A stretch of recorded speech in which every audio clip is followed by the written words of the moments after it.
Welcome to the Old Ways for the New Age podcast, where we weave the threads of traditional living into the tapestry of modern day life. I'm your host, Hannah, and I'm a naturopath, herbalist, and passionate plant lover here to discuss topics such as daily ritual, intentional living, witchcraft, herbal astrology, plus sharing interviews with inspiring guests, and so much more. Thank you for being here, and I hope you enjoy this week's episode. Don't forget to subscribe and leave a podcast review if you enjoy my content. I wish to honour and express my deepest gratitude to the traditional custodians of the unceded land on which I live and record, the Wandjirabara people. I want to acknowledge their elders, past, present and emerging, and their continued connection to the land, sea and community. This always was and always will be Aboriginal land.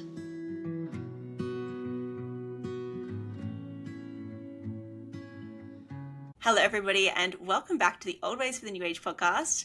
My name is Hannah, I am your host, and today we have the incredible pleasure of having one of our guests from last season back with us to talk about another topic. So welcome to Holly Moffitt from Ignaria Wellness. Holly is a naturopath, she's an accomplished herbalist, she's a university educator and a facilitator of ecstatic dance for adults and children, which is exciting. And she's also a mother and has a wealth of experience and knowledge around how to weave in the world of herbalism into family life with children in a way that's exciting, accessible, and digestible for kids. So we're going to talk together today about herbalism for kids through the seasons and how that can show up in the home in ways that they want to get involved with. So welcome, Holly. Thank you so much for coming back. Amazing. Thank you so much for that introduction. I'm so happy to be here. Oh, it's so good to have you back. Everybody absolutely loved your last episode. I've had so much positive feedback. And I think, the way that you're able to share from your own life experience in the ways that you not only obviously have your clinical and, formal education background, but also having, gone through it with your own child and gone through it in a way that you've woven in more kind of ritual living and, kind of earth-based witchcraft adjacent traditions into your life is so beautiful. So run us through what you would like to talk about today in terms of herbalism for kids through the seasons. Yeah, amazing. Thank you. So for those who maybe didn't listen to the last podcast episode, my daughter is nearly 9. So yes, I have done a lot of walking with her through herbalism. She's got her own little herbal repertoire that she knows. She knows a lot of the plants and what they can, assist her with and how she can relate to different plants. And a lot of it has been exposure. A lot of it, obviously, I know your audience, there are a lot of naturopaths and herbalists, and there's also a lot of parents and a lot of people interested in seasonal living and interested in plant relations. So I'd like to speak to kind of, both of those audiences today. Obviously, this is not advice. This is not sort of clinical information. These are all things that you'll need to sit with yourself, maybe gain some one-on-one information and advice around this. But I would love to talk really creatively today around how to build relationships with plants for children and just in a whole manner of different ways. Because I feel personally the more creative and the more play and the more you can get to know them and get to know this process, the better for children and also for parents who are walking this path too. Yeah. Absolutely. And yes, I think that is really worth mentioning that, especially with children, this is not a one size fits all piece of advice that you're being given. This is just Holly's personal experience, which, is amazing that she's willing to share with us and we get to learn from and figure out ways that fits in, settles into our own lives in ways that are appropriate. So let's dive in. Let's talk about summer. So we're just at the end. We've just finished summer, but I think for a lot of us that is a nice place to start because it's kind of where we're in peak maidenhood kind of energy.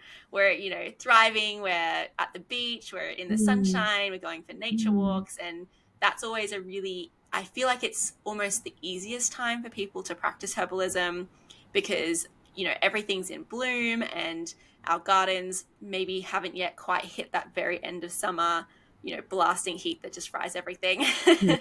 And, you're not too cold to go outside. So let's talk about summer. Yeah, absolutely. And I guess when we're recording this, it still feels like you know, we're Yeah. in autumn. I'm really romanticizing autumn, but there's a lot of stuff happening. So I like Yeah.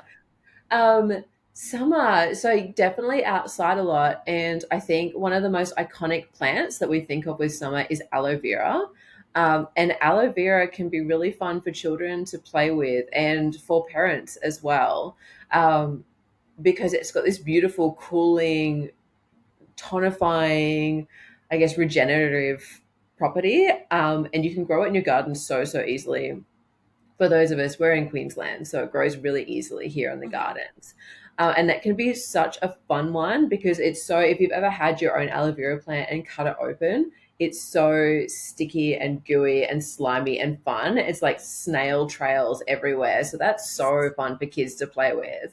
Yeah. Obviously, we know it for sunburn. It can be so nice if there's been that extra sun exposure.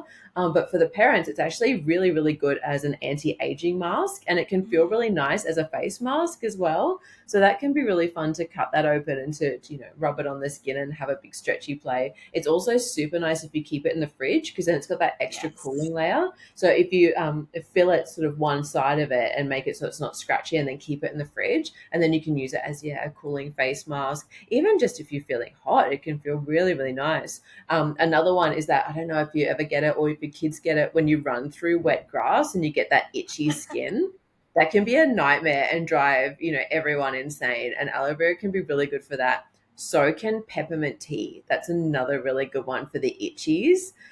So Hmm. again, if you're feeling just really beside yourself, maybe you got midgy bites, you've been running through grass, you've got salt water, any itch that someone can bring, peppermint tea can be really, really awesome. And basically, you can do this by just taking a cup and making a really strong peppermint tea, and then you can just use the tea bag to kind of wipe on any itchy spots, or you can use a little towel or something, or you can make Mm. your child into a peppermint tea. So you can put them in a bucket or in a bath or in a laundry sink or something, and just make the water lukewarm, chuck a few peppermint tea bags in there, and you've got child soup, which they find delightfully hilarious. They know that they're being Really? kind of made into a soup. So they're the ones that really jump into my brain, for Yeah. summer. I I think, yeah. well, Yeah, yeah, the sorry, you sensory go. experience of the aloe Mm, vera definitely is so fun for kids who find that fun. Obviously, the mm. sensory thing is not going to be Oh, for yeah. everyone, No, but that gooey, sticky, viscous kind of texture is exciting. super, super fun. Yeah, like I said, we're just going to run over like so many different creative ideas because every child's different, every family is different, Mm. every herb is different, every sort of way that we would interact with these herbs are different, but it just gets us creatively thinking and all these kind of stretchy different ways that we can work with plants, that I guess are Mm. separate from you've been prescribed, a tincture bottle from a naturopath, and that's kind of how you're going to take it. These are all just totally different creative ways that we can play with herbs, which is so fun. I love it. Hmm. I want to say more on peppermint Uh-huh. because if we look at the energetics of summer, obviously, it's hot. Yes. Stating the obvious, summer's hot. Summer's Especially really Queensland. hot. Yeah, especially Queensland. And, the energy, again, especially, I guess we're talking about Queensland, we're talking about these really long summers.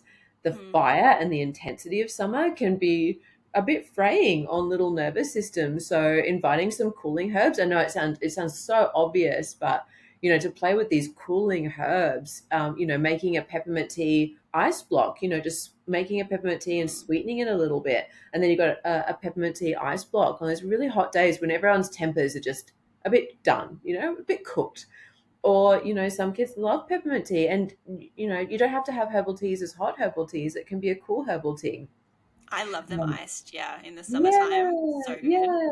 So, and it just is that internal cooling as well that really, really helps. So, yeah, I just wanted to float that out there with peppermint. On that as well, there's, naturopathic principles, using water medicinally. And Mm. with that, comes foot baths that we'll talk more about this when we hit autumn and winter, but we can do cool foot baths as well. I know I talked a bit about Steiner last time, and there's Yes. one.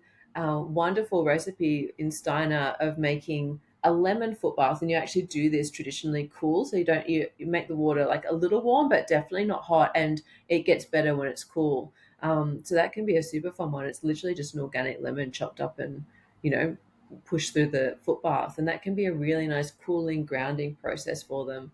Again, peppermint or any other fun things. This is one you can grab peppermint from the garden and rip it up, and you got lemon in there, and again, so it's a little child soup but for feet, which is really really nice, and just can help just bring that temperature down, bring that temperament down, and just help Mm. balance and cool everyone down. So yeah, fun little tip there. Foot baths are one of my personal favorites, and I love that if you want to, they could sprinkle in some flowers from the garden Mm. as well. Or, I've done tumblestones that are safe for water and things like that. You can really make it Mm. quite a magical kind of potion-like experience.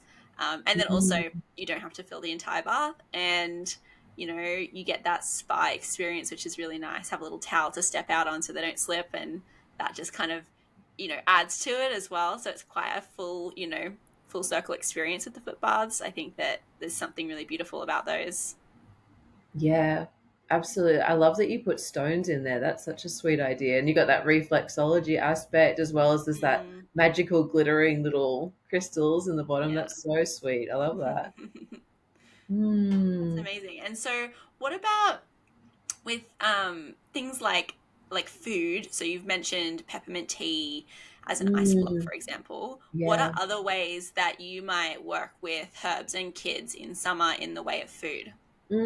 Summer, again, this one's going a little bit more into sort of wildcrafting and foraging and things. And I'll put in the show notes, but if anyone's watching the visual recording, there's this gorgeous Yes. children's accessible, and it's got like little awards and things that they can get. And it's so, so beautiful. And in here, they reference a weedy salad, which is Mm-hmm. really, really cute. So there's quite a few medicinal herbs or plants that you can just eat as food, like dandelion leaves are one that possibly people know best. And of course, they're going to be crazy bitter. So a little Yes. goes a long way. And there's so many edible flowers as well, which, what kid doesn't love the idea of eating flowers? It's like Mm-hmm. you're a fairy. This is fairy food. And Absolutely. there's heaps of really cute ideas. I'll talk a bit more about that when we talk about spring on how to incorporate eating flowers and eating plants and things. But weedy salads are great. And again, a little bit goes a long way. You've got to involve the novelty. I feel like if they weren't involved in the growing, the picking, the preparing, just straight up dandelion on a plate might go down like a lead balloon. But if they're Yeah. involved in the process and they've got their weed foragers license, if it's a whole journey, yeah, possibly a lot more on board. And there's a bunch of different weeds and things that you can be adding into a weed salad. Another really good one is chives. So, Yum. children growing chives and having those things in there. So I guess this is where we like have this little bridge of like medicinal herbs, or, is it just food? Is it just food from the markets or Mm. food from the garden, and just incorporating those in there? Yeah, and just for people who aren't watching, it was a book called Let's Eat Weeds, Mm. and it's such a beautiful book. I have seen that one. It's so gorgeous, and the illustrations are delightful. And I love the idea of like a weedy salad, and even then, me always with my potion making hat on, being able to make like a dressing to go with those greens that maybe Mm. temper the bitterness, because a lot Yeah. of the wild greens they do have even plantain, the red plantain I've chewed up before, and that one is so much more bitter than the green. Mm. And so, being able to make a dressing together with more herbs in there, and Yeah. dress their salad, and stir Mm. intentions into their salad dressing before they pour it on, like that seems like such a fun, engaging way to also get them to enjoy greens, which is always Yeah. a plus.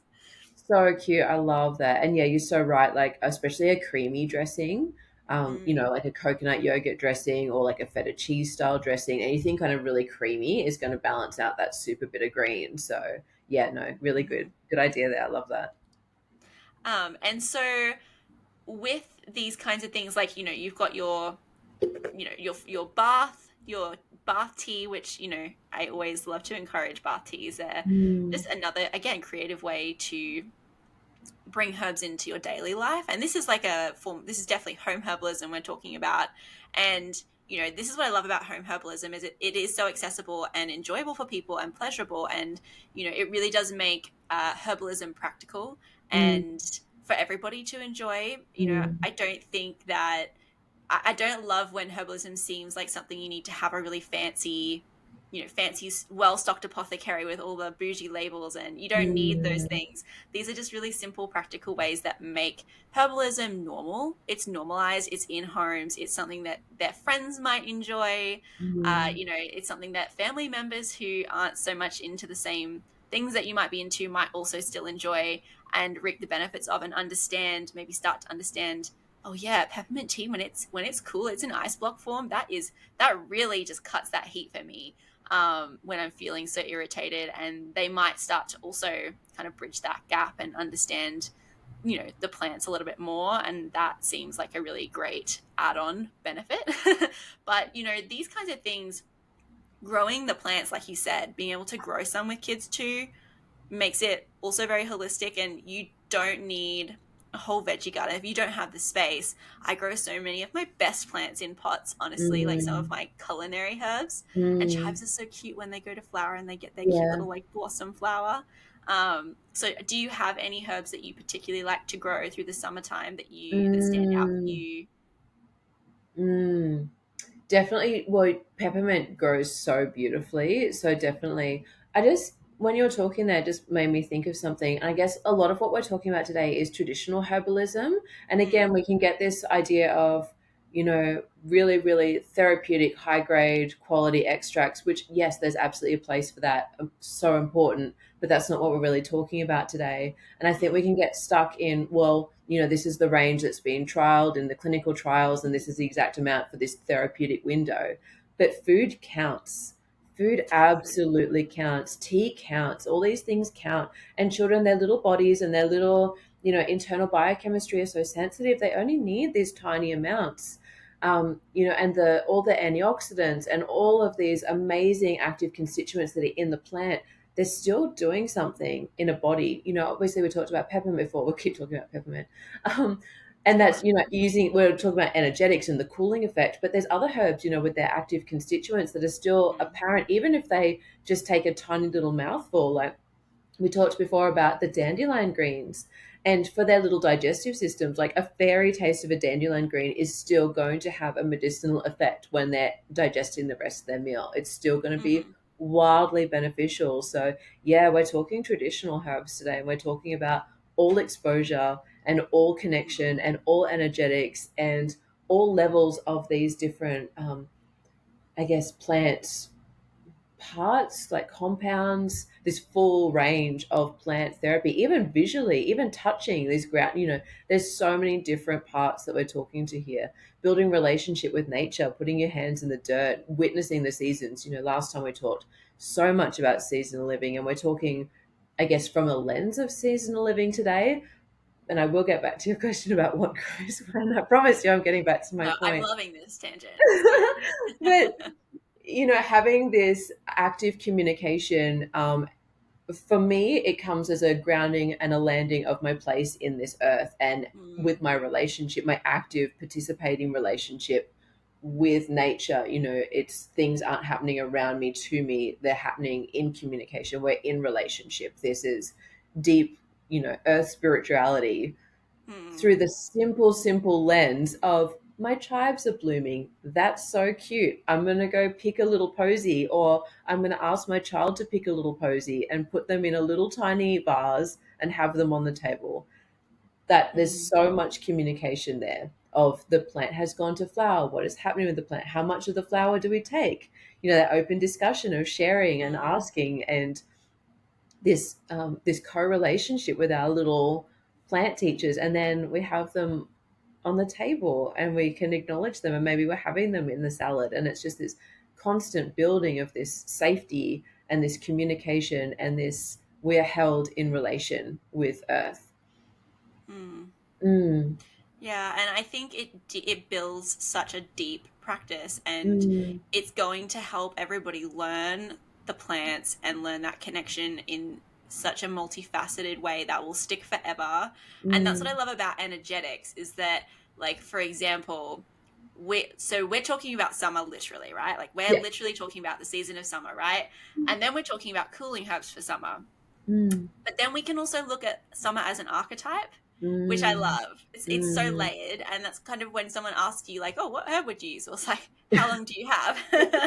Because we can look at summer as an archetype, right? Like it's hot, Mm, it's dry, it's kind of irritable. We can then look at like what herbs are solar herbs. So, rosemary mhm, thrives in the summer. It's a Mediterranean mhm, plant. It's one of my favorites. It's like my peppermint. I love it so much. And I always end up coming back to rosemary. But, uh, you know, what conditions in the body mhm, that we experience in other months might a solar herb then be useful for? And if kids are understanding the energetics, cool, dry, hot, damp, mm, moist, whatever it is, if they're understanding that because they're living it, it's a lived experience, embodied experience for them, then how incredible in the other seasons when they can then look at that and go, oh yeah, I'm feeling, I've got a cold, it's damp, I feel damp, I feel cold, my digestion's not fired up. What plants can I use? Let's think about kind of solar, summer adjacent plants. mm, And I love how that becomes so expansive, and really shapes the way that they look at plants long term as they grow older as well, and how they can then work with them themselves. And this is very folk. It's very folk, kind of traditional, and I think mm, it's easy to get caught up, especially as a naturopath, like as someone who mm, has clinical training. You kind of come out of that very like, this is how it's done, right? You buy concepts, or you pick whatever, and you also, with those things, I like to remind people that you have excipients and you have isolated nutrients and compounds that don't work the same way in the body that a whole plant does. So, like, mm, I just, all of that, I love to nerd out on that because it's the background I wish I had. mm. It's how I wish I came to the plants, Yeah, and it's something that I'm having to relearn now. And yeah. so, this kind of information is so helpful, I think, for people to get their kids off such a solid start.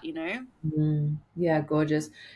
Obviously, you referencing the sun and referencing the energetics there. I guess for those herbalists or those people that are interested in that side quest of looking at herbal astrology and that deeper herbal energetics, that is just such Mm, a fun time. And on that, simplicity that we can kind of look at sunflowers.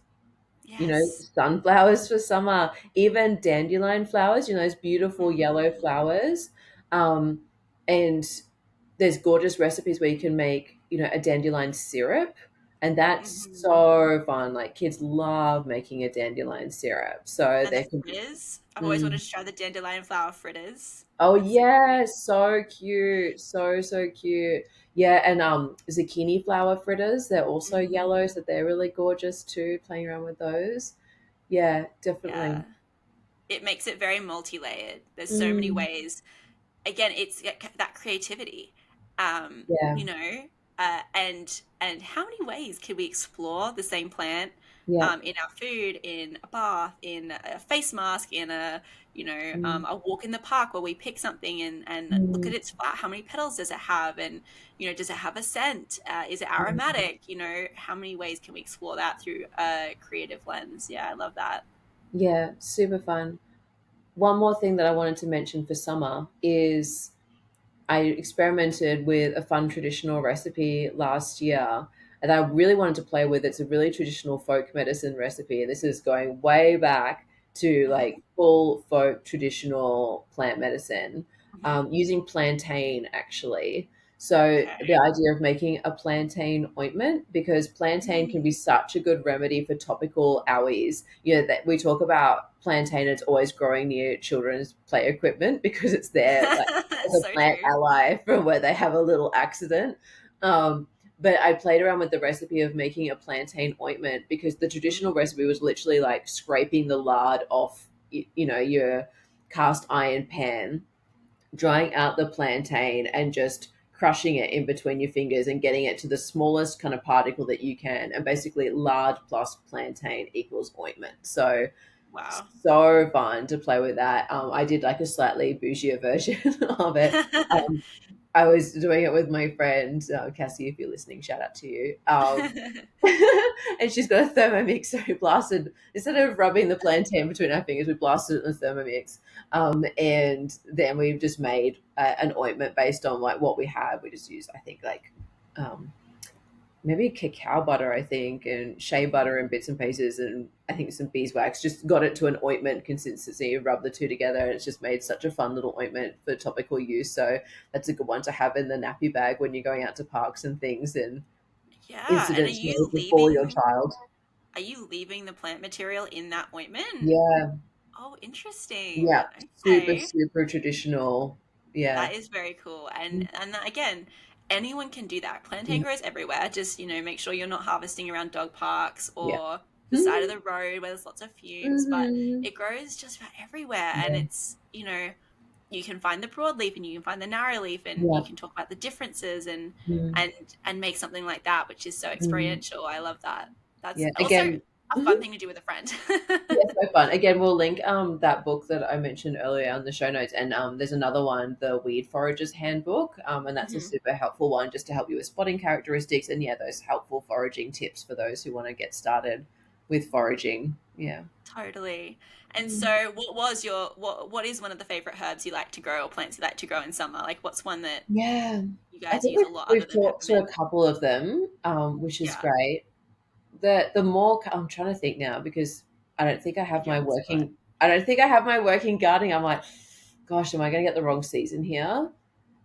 I Um, mean, I love parsley. Parsley is one that I always grow, and it is so high in nutrients. And mm, coriander. I mean, I yeah, personally don't grow coriander. I don't have that wizard touch. no, me Um, neither.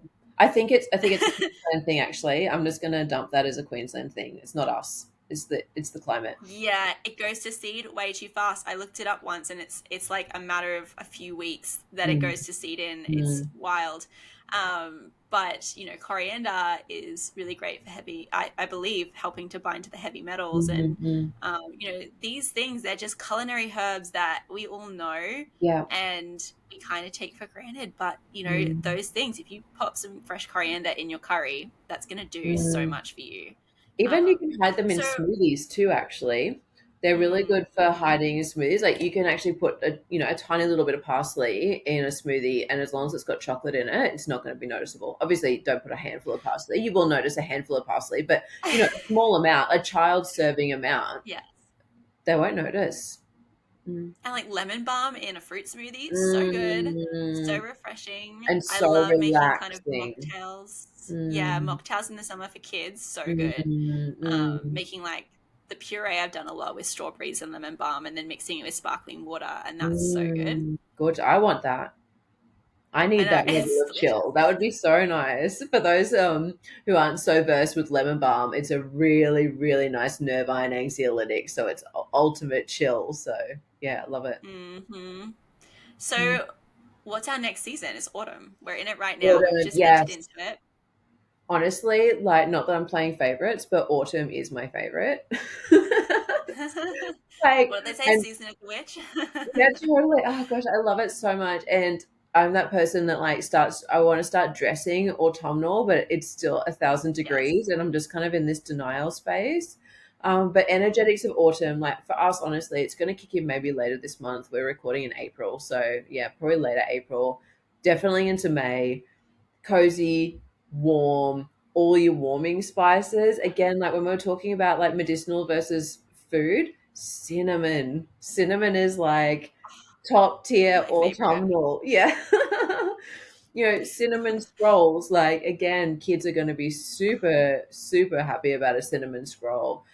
Cinnamon in porridge, and that's definitely going to lean into Hmm to winter as well. Cinnamon and tea, all these like cool, fun hmm ways that we can use cinnamon for that warming, that cozy. My daughter is definitely, she's definitely my daughter, and she is so here for the coziness. She's here for the slippers. She wants the candles. We've got the fake fireplace going. Like, let's get cozy. She's super, super keen for it. So, yeah. So hoping my son is the same way when he's a little bit older.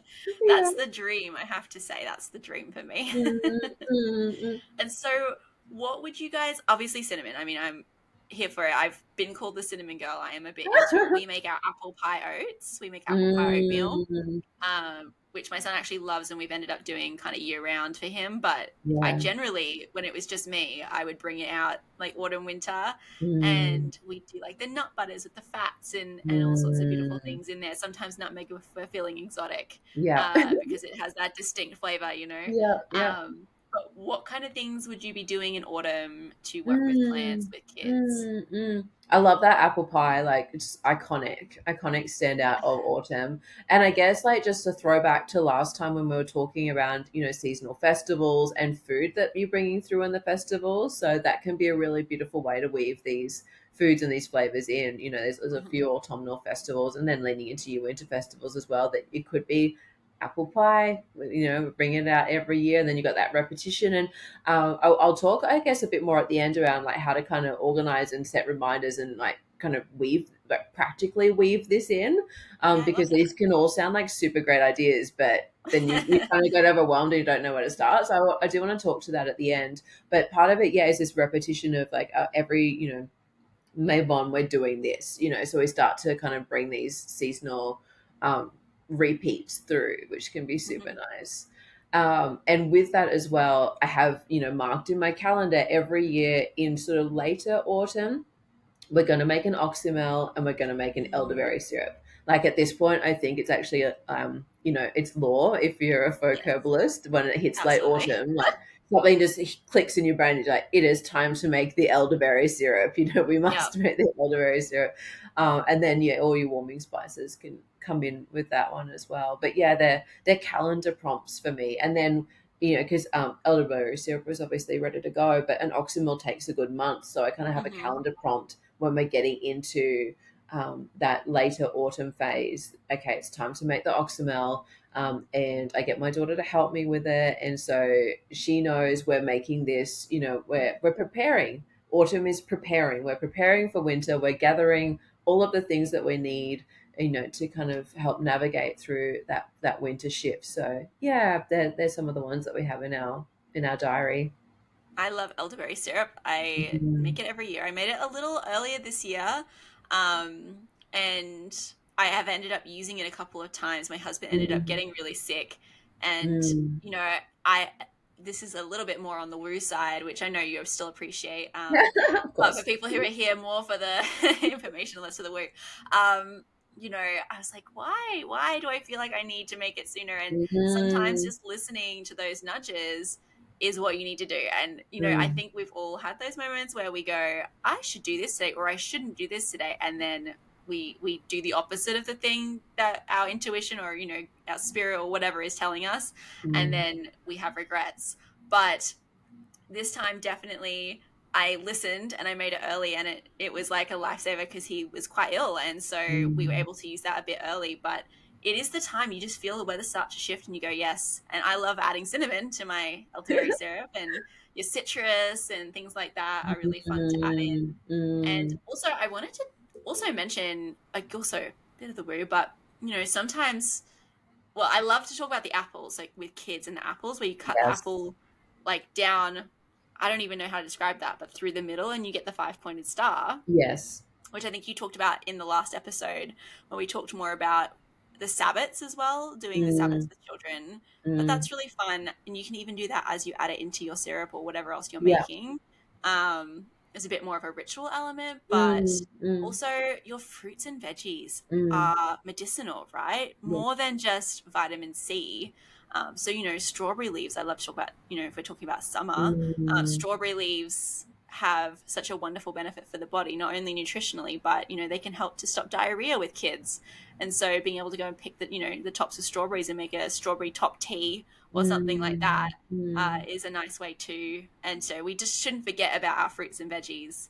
So Um, true. Yeah, we mm, actually just made corn silk tea because we made corn dollies at the last sort of festival. So perfect. we had just this crazy abundance of corn silk. So yeah, making the corn silk tea after we've made the corn dollies and we've eaten the corn. So no part was wasted in the corn craft. I Yeah, love the corn definitely. craft. The corn craft day, yeah. Should just trademark that. Um, And so, what about things like herbal gummies? Have you done that before? Yeah, yeah, definitely herbal gummies and like elderberry herbal gummies are so Mm. delicious. And when we talk to, if we do a throwback of those that are trying to get tinctures, fluid extract, and medicinal herbs into kids, gummies can be a really good way to get that in. And you just make the gummies, and then basically you divide out each dose into the gummies, so you know this is the exact dose. Same with powders or bits and pieces, anything kind of confronting, I guess, to be packaged into a gummy and be less Abrasive. confronting. Yeah. Yeah, but gummies definitely, and so many different flavors and so many different things that you can put into gummies. And again, so fun for kids to get involved in the cooking of the gummies, and then Mhm. the waiting, and then yeah, having a little play with it. But gummies can be great. Another one, as you know, I'll save it for winter. Okay. Yeah, so and I guess like that's something worth noting, just, obviously again, not advice, not personalized advice. You should speak to your personal naturopath about it and they can help you work this out. But doses for children are different to doses for adults. So if you're wanting kind Mm, of that therapeutic physiological dose, because mm, again, there's a difference between like an energetic dose and a physical dose. mm, So you can work with a plant vibrationally, and then it's like, oh yeah, a few drops or a little lick of a spoon or something is good. mm, But if you're wanting that physiological dose, that's a certain amount of mil, then there are calculations you use to figure that out. So if you don't feel confident doing that yourself, definitely go see your naturopath and they will help you figure out a dose for your child because I do think some of them go off body weight. So, yeah, yeah, definitely. And they're not little adults at the end of the day. They are mm, definitely smaller than adults, but their bodies are still developing, their kidneys are developing, their liver's developing, even their minds work in totally different ways to an adult. So yeah, super important to check in with that primary healthcare practitioner. And even which with could the be Holly. herb and Hit her even with the up. herb selection. Yeah, thank you. Thank you for that shout out. Even the herb selection, some of it's quite intuitive. Like cayenne, for example, is Yes. quite a powerful herb. Likely not going to give it to a child. And there can be Mm, other herbs like that that are really quite potent and powerful. Versus, I think one of the most iconic children's herbs is chamomile. yes. It's made for children. Look at the little flowers. Look at the energetics of that little flower. That is a Mm, baby. That is a child. And chamomile just has so many wild, far-reaching. Anything from anxious to sore tummy to teething to sleeping. mhm. It's just got so many wonderful effects. Hot tip: I like to make chamomile lattes for kids. Oh, So I've you heard can, about these. My yeah, friend makes them and I have never done it. so good. So you can Hit me make it with the like, wisdom. yes, you can make it like a baby chino. So you just make a really, really mild chamomile tea because again, they're super small. Once you've had your advice from your healthcare practitioner, but make it a really mild chamomile tea, and then I would put a little bit of honey with it.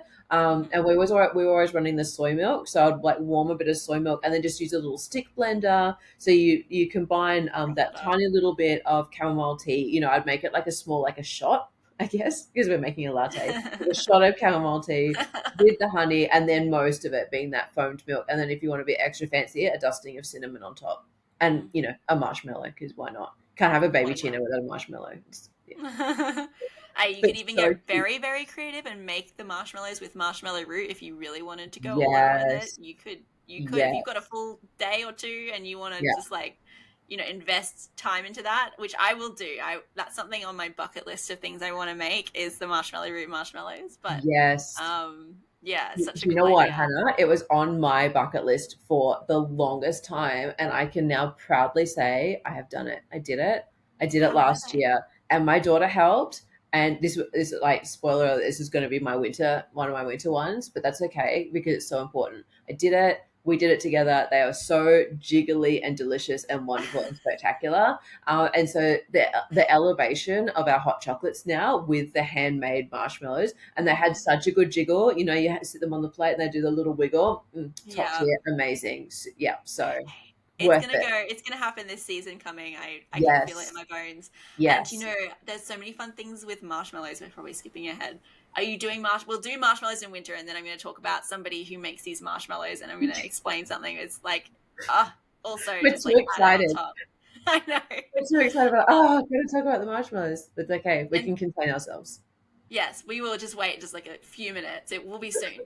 Um, so oxymels, for those Mm. who don't know what an oxymel is, do you want to explain what an oxymel is? Yeah, yeah. There's lots of different recipes on an oxymel. Basically, it's a herbal infusion that you let sit and ferment for about a month, and it's normally an apple cider vinegar and a honey kind of combination. Hmm. Generally, they are jacked up with garlic and onion and whatever else. Like again, you can find so many different recipes, processes that you're doing there. But you basically make it, let it ferment, and then it's a spoonful of sugar makes the medicine go down. So you're taking just a spoonful of this like honey and apple cider vinegar infused deliciousness, and it's just this potent antimicrobial for the season. So Hmm. at the start of any hint of a cold or a flu, you're just taking that, and it helps keep it at bay, hopefully.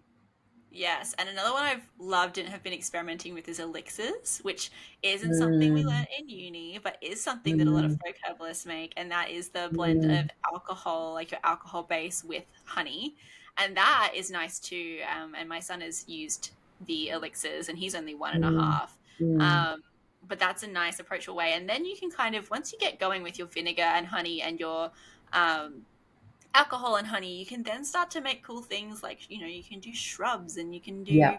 like, explore ways to use these plants and these Mm, preparations in, again, beverages. I just find that being a yeah. little, what do they call them? Uh, I'm saying mixtress. It's not a mixtress. The people who make cool drinks, basically. I can come up with Mixologist? Would it be a mixologist, mixologist? yeah, Yeah. something like that. You can get your mixologist hat on and Mm. create these cool, even if you want to explore like butterfly pea on Oh top of your yeah. other medicinal plants, just so you can have that fun color changing aspect Totally. with Oh, that's kids. for spring. We've got to lock that down for spring. We'll come back to Yeah. butterfly pea. For those who don't know Okay. about butterfly pea, we're coming back in spring. But you know what? You mentioned potions so many times, and you mentioned coriander earlier, and herbal infused vinegars are delicious. So when you're talking about like Mm, dressings and things, and I know totally. it sounds really, really simple, but literally you just add the herb, let's say coriander, to vinegar. But for Hmm. a child, hear me out. You go to the $2 shop, you buy a super cute little vinegar dispensing bottle. They get to go and help you harvest the herb, prepare the herb, put it all together. It sounds like you could do that as an adult blindingly fast, but if you involve the child, that can be like quite an enormous activity that they've Mm, done a project from start to finish. They've gone yeah. through, they've shopped with you, they've done the whole thing. It's easy enough for them to be involved with, but then they are so engaged, they've got ownership. It's a potion, which what's not to love, so Yeah. they can be really, really cool ways. I know we throw back to summer, but fun Oh, stuff I we think do there. potions are all year round for Yeah. me. Um, Definitely all year round. But I love that idea. Mm. And so you're just talking about kind of like the oil bottles with the little pory spout Yeah, at the the top. little dispenser Yeah. bottles. Yeah, like Yeah. $2 from the $2 shop, and then you've got this, and then it looks beautiful when you're done with it. Mm, Absolutely gorgeous. Same with herbal infused oils. So you can do a mm, herbal infused vinegar or a herbal infused oil, and again, they look beautiful on the bench. mm, And talk about normalizing herbal medicine and bringing it into your day to day life. When you've got these herbs and these bottles sitting on the bench, it starts to make your house look like an apothecary, which it's on all of our vision boards, hopes and dreams. totally. Absolutely. Mm. Practical magic kitchen, practical magic little, what is it? The Mm. atrium or whatever it is. Yeah, That's what we're all gorgeous. heading for. Yeah. And so are there any other notes on autumn that you wanted to make? One more, one Yeah. more. The simplest thing, and it's like we're talking late autumn now as a lean into winter. For coughs, again, Hmm. once you've had advice, thyme can be great. So Mm, thyme is super easy to grow, and you literally just go snap a sprig off, put it in water, and you have thyme tea. Tastes okay. You can dress it up whichever way, but it's actually really effective for a little home remedy for kids. mm, But it's so good for adults as well. If you're just, sometimes you fall into that position where you're like, I'm at home, I am violently ill. I cannot leave the house. I have this hacking cough, but you can just go and grab a little bit of thyme, make a thyme tea, and it's an expectorant, so it helps bring up all that mm. gunk out of your chest, and it's just such a simple but really, really effective home remedy. Absolutely. Another Mm, solar herb, nice and mm, drying. It just, mm, yeah, thyme and rosemary are two of my favorites for the autumn and winter seasons. mm, mm, So I do love that suggestion. And again, mm, so simple, mm, so easy, not expensive. Thyme grows like crazy too. So also mm. something I love to do is a bit of like a plant swap with friends. So if they've got something that's thrown off extra pups or you can get a clipping of or something like Yeah. that, that's another great way to kind of start to expand your herb garden Mm. just by kind of swapping and trading with friends. Yeah, love that. I think we talked about it last time, but I want to mention it because you mentioned rosemary. You mentioned it as a solar herb, as a sun herb, and I'm sure we talked about it last time. But I saw, I think, a reel about making rosemary Christmas tree mocktails or cocktails.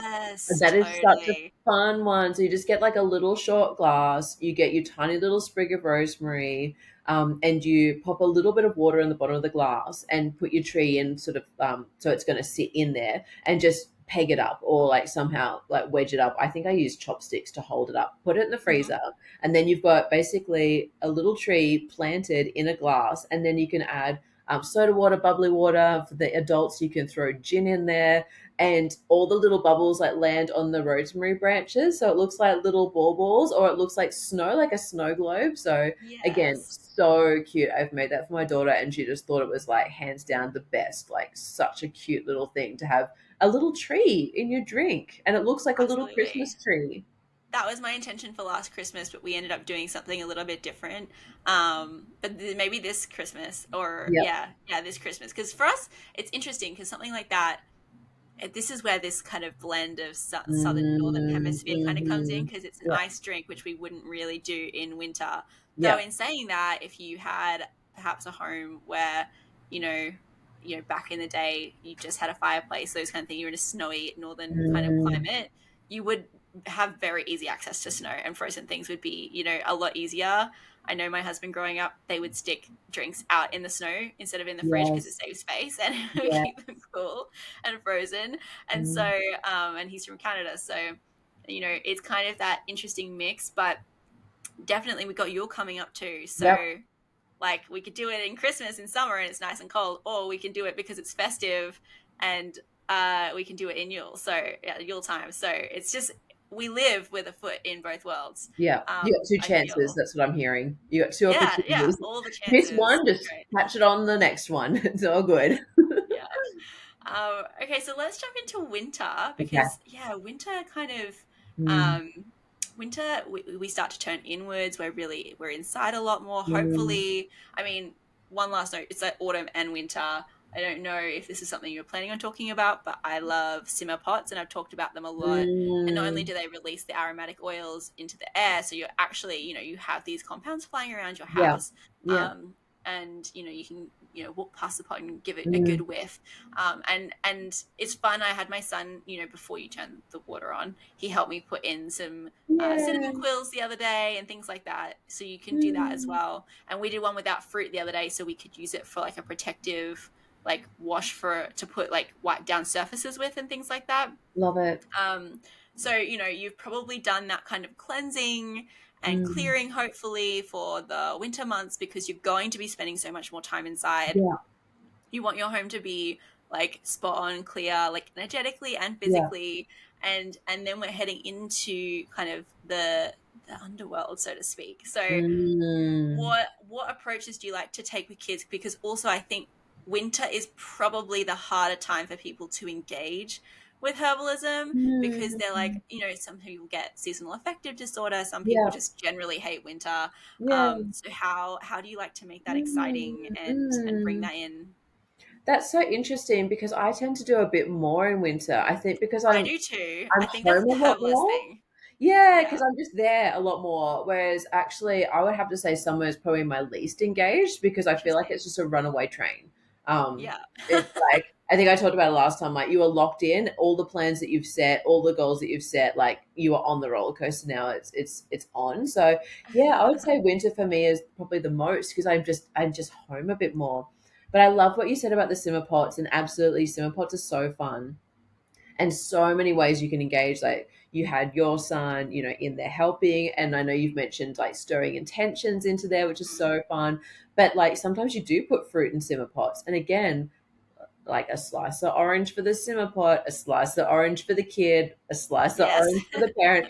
Who says you can't be eating like as you're making these things, and like breaking and smelling, and it's a really safe way to kind of work with inhalations as well, because again Mhm. with adults we would maybe do like steam inhalations and things, but for kids like it's more of a passive, it's just there in the background, so we don't have to worry about temperature safety or like an inhalation being Yes. too potent.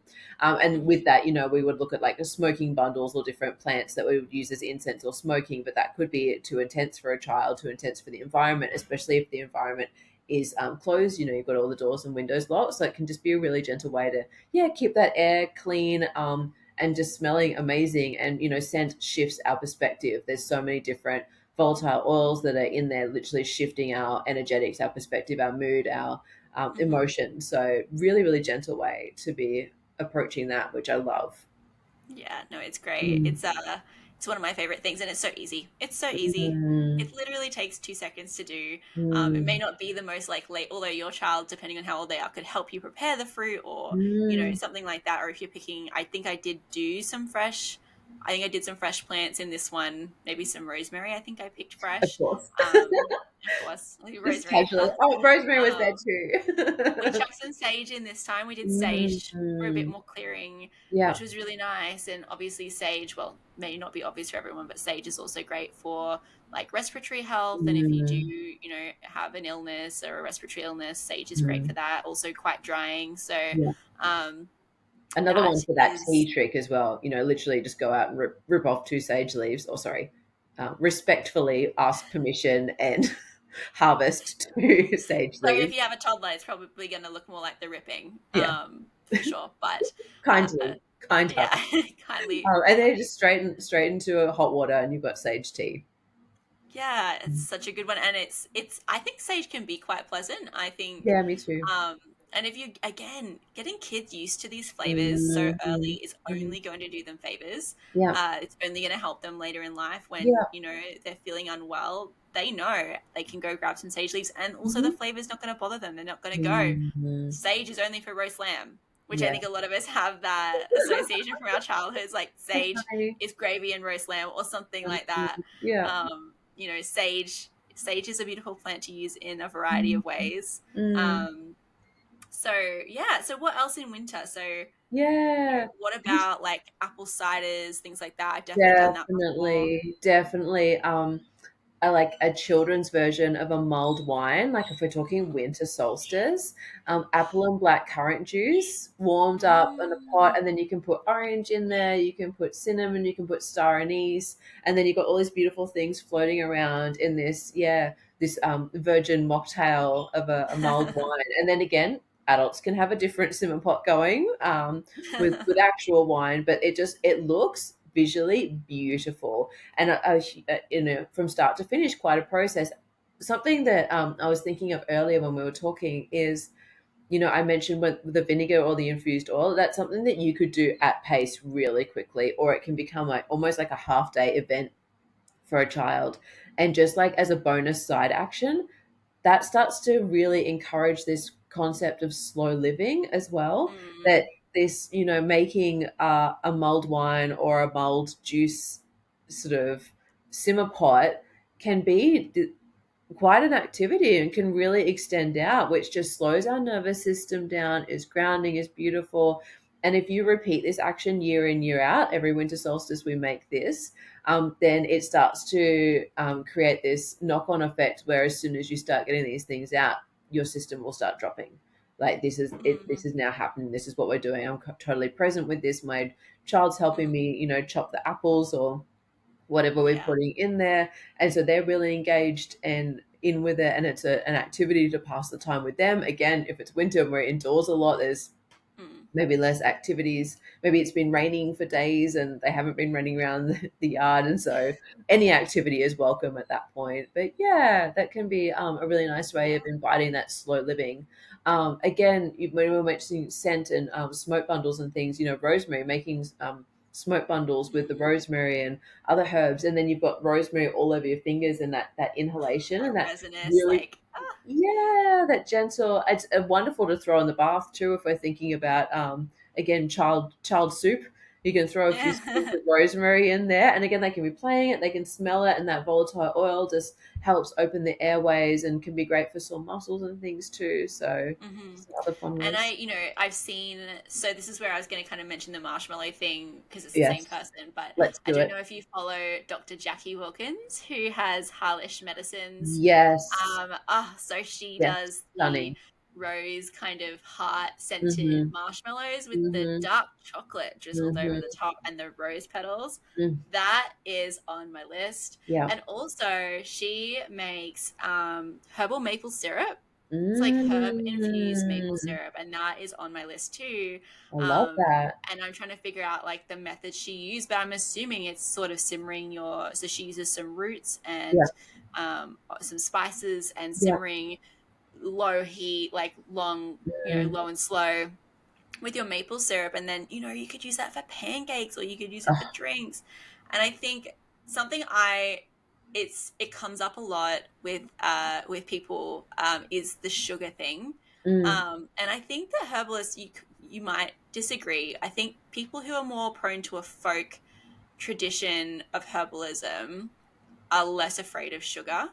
And mm, it's not that we're, using and abusing sugar. It's just mm. that these sweeteners like honey or Yeah. maple syrup or even just raw sugar Yeah. play a part in our Mm, herbalism practice mm, and were mm. used for a very long time for a Yeah. reason. It was Mm. preservative, it helped with flavoring. Yeah. There are lots of different reasons. Structural integrity of a baked good, like there are Mm, reasons why you would use something like sugar. mm, mm, And so I say that very lovingly when I'm about to suggest that also, um, you know, making flower petal infused sugars, like so where you mm. actually grind up the sugar crystals with like dried flowers and Yes. dried herbs, like Yeah. that to rim a glass or something like that would be Yeah. really fun, or to sprinkle on top So of cute. that little marshmallow to look like fairy Yeah. magic, you Yeah. know. Fairy dust.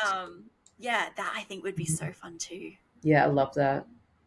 Yeah, Yeah. That's so what gorgeous. else, what do you love in winter? What circulates Mm. around your home in winter? I just had an idea to troubleshoot this maple syrup project that I'm Uh-huh. very engaged with now. I can't wait to see what you do. But I imagine you could follow a really similar process that you would when you made a glisten tract, like Yeah. maybe a real similar process there. But yeah, I'm really engaged with that. I think that'd be amazing. And yeah, I think when you look at like a well-rounded, balanced diet, like you're not going to be just sitting there eating or drinking herbal infused maple syrup. No. It's a far cry from having a tray of Oreos. So I think it's all about balance and that well-rounded. I put my naturopath hat on. That 80-20 rule, and Yeah. children at the end of the day do need quite a lot of carbohydrates. It's important for their growing bodies and their energy, and a little touch Hmm. of something delicious to kind of help these things go down in moderation. Like, yeah, of course, Yeah. amazing, wonderful.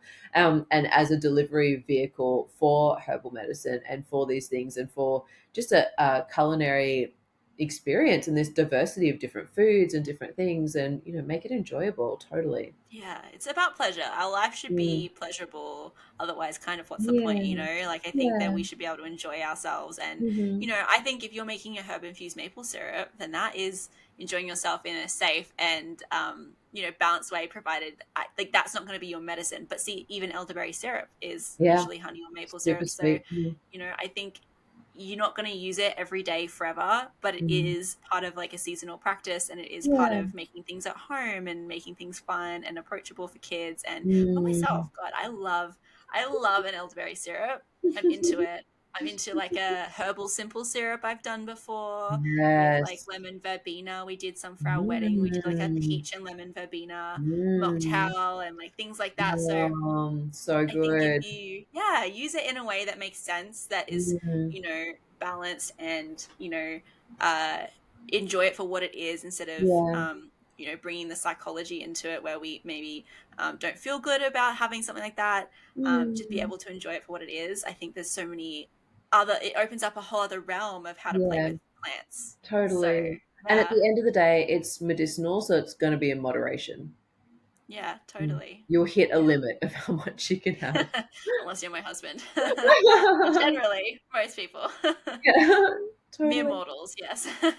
Other winter things. Let me see. What have I got on my list? Oh, I had another one on my list. Hmm. And this is again another bath one. And that's making an oatmeal bath again for Mm, dry skin. And this is for your eczema kiddos. Again, once you've had advice. But yes. we might have all heard the oat bath recommendation. This is where you literally put rolled oats, preferably organic rolled oats, like in a stocking and put it over the attachment of the bath. So the water Mm. runs through the stocking through the oats. But what I don't think people realize is what an amazing texture this makes. Like it's the softest, silkiest goo that you've ever felt in your life. Like it's something borderline miraculous. So to have a play around with that, if you've got dry, and like again, adults, children alike, if you've got dry, itchy skin, making yourself into an oatmeal bath is heaven. And just yeah, the texture, and then again, once you've turn the tap off and it stops running out, then your child can like you can tie it off and just like have it float around in like as a giant kind of tea bag, and your Hmm. child can play with it and rub it on the skin like a loofah, and it's just I cannot describe the texture. It's more amazing than you would think it is. And I think, if I'm from memory, are we using quick oats for this? Quick cut oatmeal? Yeah, yeah. So it's going to take on that water a lot easier rather than your Mm-hmm. whole rolled oats. Mm, And, with that, again, get creative, right? People can put in other plants with their oatmeal as well mm. and explore. It's just, it's going to make for a messier cleanup, but I personally don't mind that. So for that experience, yeah, that's a great idea, and it's a classic. It's another folk classic, Yeah, I think, that oatmeal bath, yeah. for that sensitive dry skin. It's beautiful. Normalize needing a sieve to empty the bath so you can Yeah. scrape out all the business that you've thrown in there. Yeah, clog your tap systems. Yeah, yeah. But, a beautiful part of life with children, getting them to explore texture and, you Mm-hmm. know, that's kind of a hurdle that I think my partner gets caught up in, is like not wanting things to be a mess and not Mm, wanting the inconvenience of having to clean up. And yeah. a lot of these plant activities are not going to be low mess, No. because that's part of it. It's part Yeah. of getting in touch with the natural world. Mhm. Nature is not low mess. You go outside, there's leaves everywhere, and you Yeah. have a storm and things blow Mhm. about, and Mhm. you know that's part of our connecting back in with our roots Mhm. and with Mhm. the world around us. So it's important that even with digestion, you can liken it to the digestive process, where we need to actually see color and see good looking food and smell good Mm. looking food, and Mhm. then have a part in touching the food as we prepare a meal Yeah. that helps to start the digestive process. We Yeah. are made to be in contact with plants, Yeah. and that just is a low mess. And so just lean into it, I say. Yeah. Embrace it. No, do it at a time where you have a bit of that space to Yeah. clean up, but know that, that also can be enjoyable, Mm. and you can get really into like a cleaning party and help each other to wipe the bathtub out or wherever it is. Yeah. Um, you know, so yeah, that's just a part of it, I think.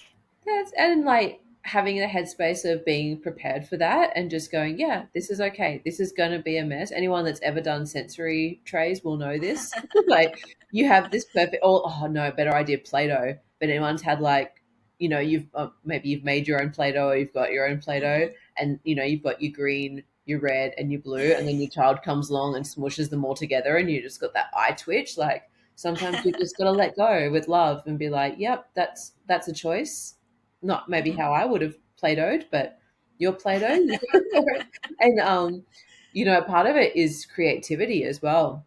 Yeah. A lot of creativity is mess just by Hmm. nature. So yeah, Totally. and I totally I agree know with what the you kitchen when you looks like say, when I'm done in there, so I yeah, and I creativity. enjoy Yeah, myself. I was expressing myself with Yeah, 17 absolutely. spoons. Yes, every spoon in the drawer.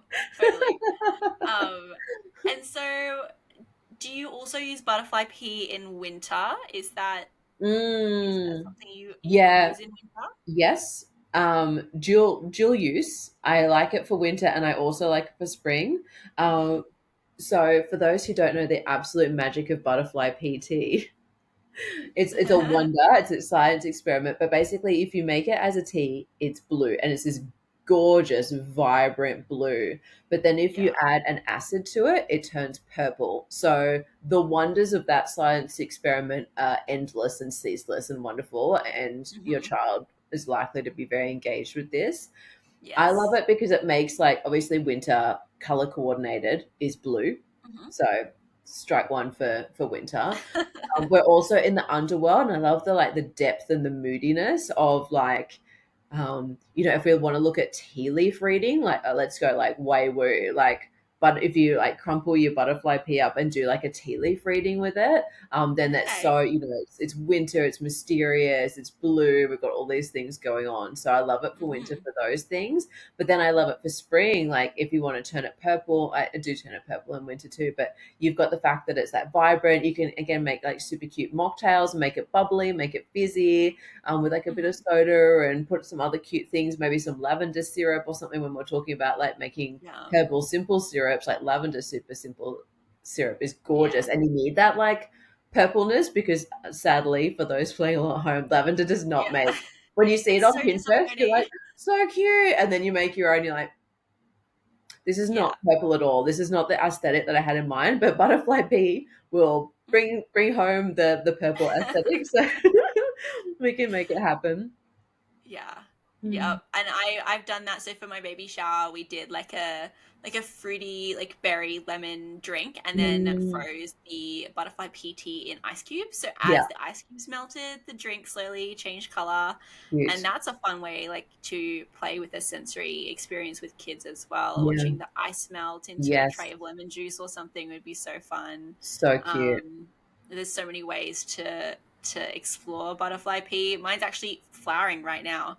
I have a plant Yes. and it's flowering at the moment, and I'm trying to figure out. I don't know. Maybe you'll know this. Whether you can use, because obviously it's my first season actually successfully growing one, and it has the pea pods that it makes after the flower, and Yeah. I didn't even think about Mm. that. So now I'm trying to figure out if there's a way I can use that.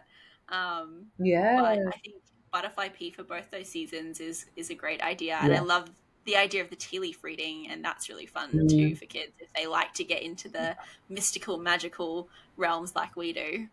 Yeah. And even, it's just like cloud spotting. It's like, what shape can you see? And it's like, Hmm. oh, I see a horse or I see a turtle or whatever they can see, so it doesn't need to Hmm. be a huge, deep kind of process. It can just be a simple visual, creative play. Mm. Yes, definitely. Do you have Mm. any other winter favorites? No, I think that's a few. I love a herbal hot chocolate, but Yes, everybody knows that about me. yes. But I You have do such love like a wonderful ones, peppermint. don't you? Oh well, I love a rosemary with Mm. chocolate. That's one of my favorite flavor combinations. Is Mm. rosemary, salt, and chocolate. It's so good together. Mm. Mm. But cinnamon hot chocolate, Yeah, or you could do. I mean, peppermint around Christmas time or yeah. Yule time can be Hmm. fun. Rose hot chocolate is really Yeah, beautiful heart medicine. I love absolutely. that. Yeah. So, that's my biased chocolate loving Mm. input. No, you're so And right, and we do definitely. And again, my daughter does know that, yeah, cacao is the heart medicine. then, And so, yeah, putting the cinnamon in there because you've got that warming circulatory stimulant in there, the rose, it's just gorgeous. And then, just to really elevate it, hear me out, whipped cream and mhm. homemade marshmallows Yes, to, absolutely. to make an Oh yeah. extravaganza of the whole thing. And rose petals if you Oh, really want to yes, get the flower aesthetic. petals. Hmm. Blue cornflower petals are so Yeah, cute on top of the beautiful. drink. And I almost like them more because they're not as aggressive. Like rose is a bitter, guys. Yeah. So, like if you're chomping on a big lot of rose petals in one go, it's actually not my favorite flavor. I much prefer like a blue cornflower Yeah. petal, or the mix of the two. But Yeah. that's, the things that I think about. Yeah. Yeah, yeah. And so also with winter, I mean, is there any sort of activity craft wise that you enjoy to do? Because I think it's a great time, other than like the tree drink. Mhm, I mm. mean, rosemary, wreaths, like the wreaths. You can make the Yes. little wreaths for Yule. That's really Yeah, fun. absolutely gorgeous. And again, once you finish making them, your hands stink of Mm, rosemary. So you've got that inhalation aspect to it. Like obviously we've mm. been talking so much about ways to consume herbs, but doing a craft, it's on your fingers and you've got that still got that medicinal aspect just through an inhalation and just through interacting with the plant too. Absolutely. And Mm. so, what about spring? I'm sensing, is spring one of your favorites? Or you love autumn number one, but is Yeah. spring also both I fairy I seasons? think by default because it's my daughter's favorite. So I think Okay. like I'm on board by default. So mine's definitely like solidly autumn, but hers is definitely spring. So Okay. yeah, as by default, I've got to really rally and pull out some spring energy, pull out some maiden Okay. energy. So this is where yeah, all your edible flowers kick in. Like you've already talked to a few amazing ones like garnishing with rose petals. You mentioned garnishing with cornflower. For those who don't know, cornflowers, like you can get these beautiful blue flowers, and they're Mhm. really kind of sturdy. So they dry really beautiful and stay really blue. Um, what else have you talked about? Edible flowers. There was a few other ones. Well, I know Oh, one that I haven't grown, but I'd love to is borage, oh which I think is a yes, spring yes, plant. And that's so like definitely, it's kind of furry and it gets really tall and kind of droops over, and that's a really really fun. cute, Imagine really that'd be cute. really exciting to kids. Mm. Yeah, that was the other one you mentioned, the flour sugar, like making it crushing up your Mm. little petals into a sugar. Yeah. The other thing that I love to do is ice cubes, flowers in ice cubes, because that looks so So pretty. aesthetically beautiful. And again, you've got a cute drink with your little flowers inside the ice cubes, or maybe you've got a few butterfly pea ones, but like imagine a butterfly pea ice cube with a blueberry in there and a little Mhm. flower. And that can be something that you just have the tray out and the child can come and arrange and put the flowers in there that they want. But there's a whole range of edible flowers. And maybe they don't end up eating it, but maybe, a little bit of it soaked into the ice cube or into the drink itself. And maybe they nibble at a petal and just have a Yes. little go, but they look gorgeous. And like people might be wondering, flower petals, why are flower petals medicinal? So did Mm. you want to touch on that? Do you know, Mm. kind of like the antioxidant Yeah, definitely. benefits? That's something that we were talking about right back at the start. And this is where there's this like kind of crossover between herbal medicine and food as medicine, and still Mm, having it, even just a petal, you're still getting an antioxidant load. You're still getting a lot of these active constituents that are in the plant itself. The first key takeaway is often the color of the petal is going to tell you what antioxidants are in there. So a lot of these ones that we've been mentioning have that blue or purple, which is super mhm. rare in nature. So this is Yes. where we think of blueberries, but you can have this wonderful exposure of these, antioxidants and these compounds in these blue and purple petals, which is a super fun way to bring them into the body. Absolutely. And I think that am I right in thinking that flowers have a sense of astringency to them, so they're really beautiful Mm, for skincare as well. If you, yeah, again, at the beginning, you talked to face masks or yeah, toners, making like a witch hmm, hazel infused toner would be really yeah, fun. Things like that. So flowers definitely aren't to be underestimated. And then if you really want to kind of take it another step, you could probably do flower essence making with children, which would be yeah, lovely. You could gorgeous. delve into a little bit of meditation if you wanted to, Yeah, go pick your flowers mindfully, mm, and then all of these all of these recipes and ideas you shared, you know, you can actually take it all the way back to planting the seeds together and yeah, noting like, okay, if we want to do this in spring, yeah, then we have to count back and figure out when we need to plant hmm, this particular seed so that yeah, we can get this plant and then nurture it through the months, and then you get that observational practice again, yeah, which we talked about a lot in the last episode, yeah, about connecting through an observational practice of, oh, it took this many weeks to pop its little head out, or yeah, days, and yeah, then it took this many days to flower, or months, or however long it is. And just also, I think what can't be dismissed from that too, and from all of this, is removing that reliance on, like, or that engagement with an instant gratification culture with mm, our kids are so immersed in that, and they're using laptops in schools, and they're using tablets all day if you're going to conventional schooling, and you know everybody wants everything now. We have fast food and everything is so yeah, fast paced that all of this is yeah, really taking that step back, understanding that things take time. I think that's such a yeah, good lesson for kids, that there's actually, mm, it's not bad not to have something straight away. It can be yeah, exciting, it can be a yeah, beautiful part of the process, it's necessary. mm, And then going through the steps of experiencing that firsthand, I think that yeah, that is such a gift that herbalism, and also just being creative in the home and crafting in the home yeah, and things like that, can give kids, is just yeah, that knowing that things take time, and that's a good thing, mm, and mm. mindfulness is important. Yeah. Yeah, totally. That delayed gratification and that, you know, again, another nod to slow living and slowing our nervous systems Mm. down. um, I think if anyone is a gardener at home, you know the experience of when your plant pops a new leaf or pops a flower, the unbridled joy and pride that you feel from that.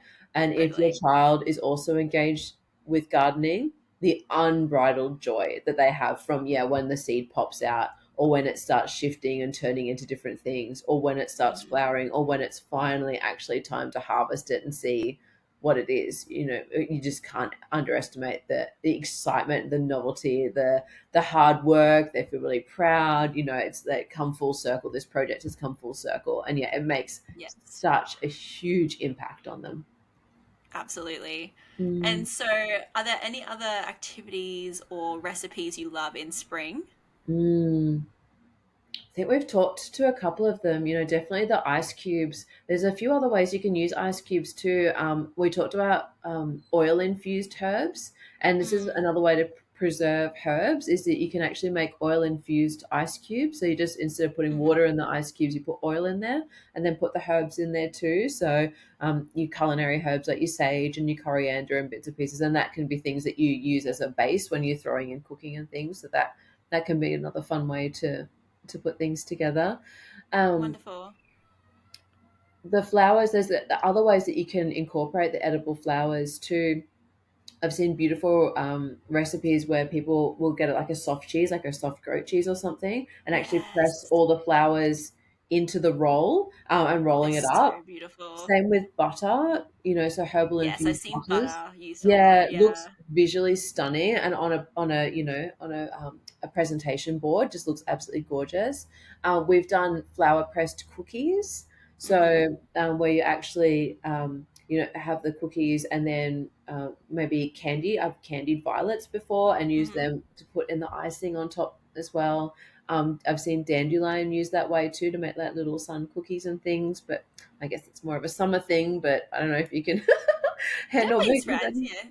in I think spring. that's fun. And, I'm sure you could also use, like, if you, and this is, yeah, it's such a year round practice, right? So, in the height of summer when your flowers are just going nuts, to actually take some and press them, which is another Yeah, activity. yeah, And then you can come back around through other times of the year and explore using those dried flowers. yeah, Not yeah, only is a different sensory experience, but again, mhm, it's that delayed gratification and yeah, you know, getting to bring that pop of color, which is what our ancestors would have done, not necessarily yeah, flower pressing per se, but, preserving of food so that you have it yeah, through the winter months and understanding why you would do that. And, mm, I think that can weave back in with a more kind of pagan, old ways spiritual practice, but yeah, it definitely is beautiful for a herbal practice just to be mm, able to have like a beautiful pressed flower in winter if you really yeah, wanted to spark a bit of joy. I think that's yeah. lovely too.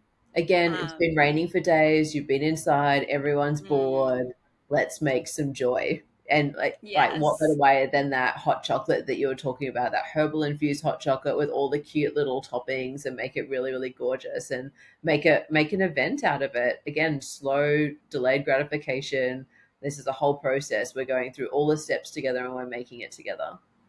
Yes. And Mm. so you had mentioned wanting to share kind of how people can time this for Yeah. themselves so that they can actually make it practical and get Yeah. some of this actually in instead of life Mm. lifing and then nothing ever happening. So how Yeah. do you do that? So I am a massive planner. So I invite, if you're listening, just to let this wash over you. And if you get any tips from it, then joy. But please don't think that you need to be this kind of, I guess, controlled would be a good word with your planning, because this is the way my brain works. I am absolutely an A type personality. I have planners for my Mhm. planners. Like it's a serious big deal. If you're Yes. not an A type personality and the following makes you itchy, like I said, just like let it wash over you. And if one tip hits, yay. Hmm. So the first thing I'm going to suggest is Pinterest. Pinterest Hmm. as a parent is like a wonderland of cute ideas and aesthetics. And so you can search a lot of these things, you can troubleshoot it. But a lot of the things we've mentioned, like, um, herbal simple sugars, herbal ice cubes. A lot of these recipes that we've mentioned, you will be able to find on Pinterest. Absolutely. Following a few like Instagram accounts, like you mentioned, Jackie before. Finding these Instagram accounts that help you keep inspired. There's another one that I see so many cute things. I want to This say it's one, called Northwoods Folk. no, I want to North. say it's called Must Love Herbs, and Oh yeah, I've her seen them stuff do is like amazing. such cute flower cookies and things. So Yes. finding a few of those for inspiration can be really, really wonderful and helpful. We mentioned to having these things repeat through seasons when there's Hmm. festivals. So again, throw back to last episode. I talked about I have like a planner, I guess, or just a diary of all the different ideas and things that we've done on festivals or things that we Hmm. repeat. As my daughter gets older every year, I expand on this. Some years it's a full bells and whistles, some years it's just whatever we can pull out on the day. So having that repetition, we've been talking about a few times, like the rosemary water for Christmas or Yule, whatever comes around, whenever we've got capacity to do that and the desire to do Hmm. that, we've kind of like anchored that. And so then you get that thought, I guess that memory trigger going off. I Hmm. also, I have a planning system where I plan my diary per season. So Hmm. what I do at this normally towards the end of a season is I look at my season ahead and go, okay, what activities have I got going on? What things have I got? And I'll actually throw some of these activities in my planner, especially when I know things like school holidays are coming up. Hmm. And so I have them in a separate little sort of organizational space where I have, okay, well, these are the things that I often do in autumn, i.e., your elderberry syrup. So, I Yeah. look back at these lists and go, okay, well, there's like 10 things on this list. This is what my season's looking like. What am I going to choose and when? And I just throw them in my calendar that way to kind of help keep it planned. Like I said, I know Hmm. it's A type, it's hyper organized, but that's just what works my brain. I've got a lot going on. So this is what helps kind of me keep accountable. Otherwise, you find Mm. yourself in there, it's the middle of winter and we're all sick. Oh no, where is my Yes. elderberry syrup? We did not It make is it because too late. life was busy, which I get, like life is so busy. So I try and stay ahead of myself with the planning of these Mm. things. Yeah, I'm Mm. a well, I used to be a planner girl. Um, these days, if it's helpful for anyone, we basically live and die by our Google Calendar that we have synced, my husband and I. And so that's helpful because, it's kind of electronic and we both can see at the same time because Yeah, we both have so much going on all the time. And so basically our rule is, well, it's my husband's rule, but if it's not in the calendar, it's not happening. So it has to be in yeah, there so that we know and we can make time and space for each other. And so like I have the Sabbats in on the traditional dates that is recurring each year. So yeah, obviously you have specific dates which are based on like where everything is in the sky at that point in time yeah, each year. So it's going to be slightly different, but it's hmm always going to be a few days each side of the traditional date. So yeah, for example, March 21st for the equinox, for the spring equinox, mm, sorry, autumn equinox here. And so like I have the traditional dates in just as a prompt. So then when I see it, I go, oh yeah, yeah. Now that I'm type B, so that doesn't actually get me that much closer. It gets me a little bit closer.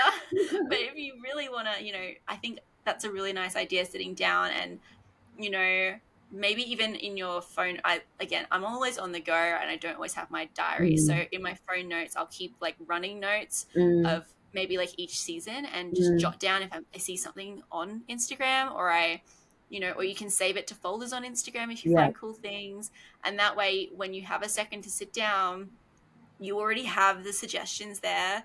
You're yeah. not like looking for things, and you have a folder, don't you, for that kind of information? I do, because if you ask me on the spot, I'm like, I have no idea. I don't know what I'm doing Hmm. tomorrow. Like it's all just kind of run by my to-do list. So I Uh-huh. let every time that I've found one of those things or I think of an idea, I write it all down and I put it in that spot. So when I do open it up for the season, Hmm. I don't have to. It's not reinventing the wheel. I'm never reinventing the wheel. I do. It's takes out the decision fatigue, the creative fatigue, any of those things. It's all just there, available for me to have a look at. And things like I've been wanting to make marshmallows from scratch for years. For years, Yes. it's been on. Um, and I think I've told so many people, oh, I want to do this, I want to do this, and I finally did it. So, this is not a perfect system that I write all the ideas down, and every single season I do all of the ideas. I'm No. definitely picking and choosing what I have capacity for, but Hmm. again, I'm a mom, I work, I've got a lot of things going on. And so even, when we talked about that like crazy simple recipe of making a herbal infused vinegar, that means you need a day to be able to go to the shop to harvest the plant. Is the plant in season? Do we have Yes. vinegar? So there's like Yes. seemingly very simple sort of little project is actually has a bit of forethought to it. And so to create a little bit of space for these projects and go, okay, well, I need to go to the shop that day. I need to make a note to grab the things. So just being like a little bit ahead of my planning is really, really helpful. But just, I guess, to summarize, the inspiration, I draw a lot from other herbalists. I draw a lot from other herbalists, and then you could kind of hear my brain thinking, "Oh, I guess we could like adapt that to that." Mm-hmm. I can't follow a recipe or an exact plan to save myself. Hmm. Pinterest is another amazing one that I get a lot. I get a lot from reels. I get a lot from like traditional herbal textbooks, foraging books that I mentioned earlier. Traditional, if we look at traditional folklore and that more pagan sort of philosophy, there are a lot of gems to be found in there. So, Yeah. yeah, I think that kind of gives a few fun ideas for people to go and have a little play and have a little bit of a look. Totally. Thank you for sharing all of that. And so we've talked about all the seasons. This is going to give so much amazing information and spark so many ideas for people. I'm absolutely sure of it. And I know this is going to be one of those episodes that people keep coming back to. Just like the last one, I've had people tell me that they've come back and listened to it like 4 times now because it's just, they want to go back and listen to that part that's, applicable for their season. Oh, And yeah, yeah. uh, yeah, yeah, and come back to some ideas that you shared. But if people wanted to work with you in another capacity, how Mm. could they do that? What have you got going on at the moment? I promise I didn't do this intentionally.